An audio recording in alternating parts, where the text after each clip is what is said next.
आपने शक्तिशाली मुगल राजाओं के जौहर की कई कहानियाँ आपने सुनी होगी, लेकिन क्या आपने उन मुगल रानियों को जाना है जो तेज़ दिमाग और उच्च शिक्षित थी? इन रानियों ने अपने समय के सांस्कृतिक और राजनीतिक परिदृश्य को आकार देने में महत्वपूर्ण भूमिका निभाई है। उनकी शिक्षा और बौद्धिक खोज ने उन्हें अलग पहचान दिलाई और उन्हें अपने साम्राज्य में सार्थक योगदान देने का मौका दिया। इस लेख में कुछ सबसे शिक्षित मुगल रानियों के बारे में बताया जा रहा है मेरे द्वारा। उनके जो मुगल रानियां हैं के विद्वान भी सोच समझकर अपनी जुबान खोलते थे। उनमें सबसे पहला नाम जो है नूरजहाँ। जी हाँ, ये नूर जहाँगीर की पत्नी थी और उस शिक्षित होने के साथ नूरजहाँ राजनीतिक रूप से चतुर भी थी।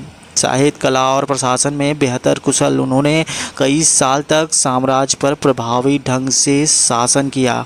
वहीं बता दें कि एक मुमताज़ महल जो है शाहजहाँ की सबसे प्रिय पत्नी, जिनकी याद में शाहजहाँ ने ताजमहल बनवाया था। मुमताज़ फारसी कविताएं पढ़ती थी और लिखती थी, जो वास्तुकला और संगीत में पारंगत थी। शायद इसी वजह से ताजमहल की खूबसूरती पूरी दुनिया में अद्वितीय है। बता दें जहाँ आरा बेगम शाहजहाँ की बेटी थी, वो कवित्री, लेखिका और वास्तुकार थी। उन्होंने सूफी संत मोइनुद्दीन चिश्ती की जीवनी साहित्य कई पुस्तकें लिखी हैं। रोशन आरा बेगम बादशाह शाहजहाँ की तीसरी बेटी थी। वह एक प्रतिभाशाली कवित्री थी और अपनी प्रखर बुद्धि के लिए जानी जाती थी। अपने भाई औरंगजेब को गद्दी पर बिठाने में मदद करने के बाद रोशन आरा को बादशाह बेगम की उपाधि दी गई और वह मुगल साम्राज्य की प्रथम महिला बन गई, जिससे उनका दर्जा मुगल साम्राज्य की सबसे प्रभावशाली महिला बन गया। किताबों में उनकी दिलचस्पी का अंदाज़ा इस बात से लगाया जा सकता है कि उन्होंने दिल्ली में एक भव्य पुस्तकालय बनाया था। जेब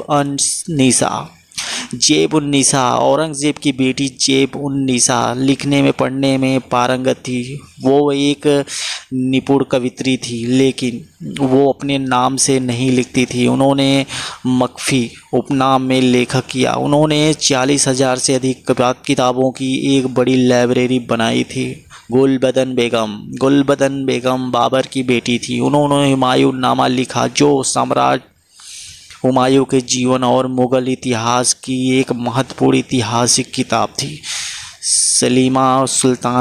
सलीमा अकबर की पत्नी थी। साहित्य और कविता में शिक्षित अकबर और उनके बेटे सलीम, जिनको जहांगीर कहा जाता, के बीच सुलह कराने में उन्होंने कई बार महत्वपूर्ण भूमिका निभाई।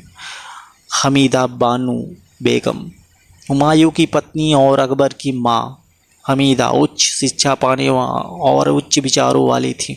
उनकी सूझबूझ और उदारता अकबर को विरासत में मिली। उन्होंने अकबर की उदार धार्मिक नीतियों और सांस्कृतिक संरक्षण को महत्वपूर्ण रूप से प्रभावित किया था। तो ये थे कुछ मुगल की बेगम जो अपने मान में बहुत ही दिमाग से तेज़ और राजनीतिक दुनिया में बहुत तेज़।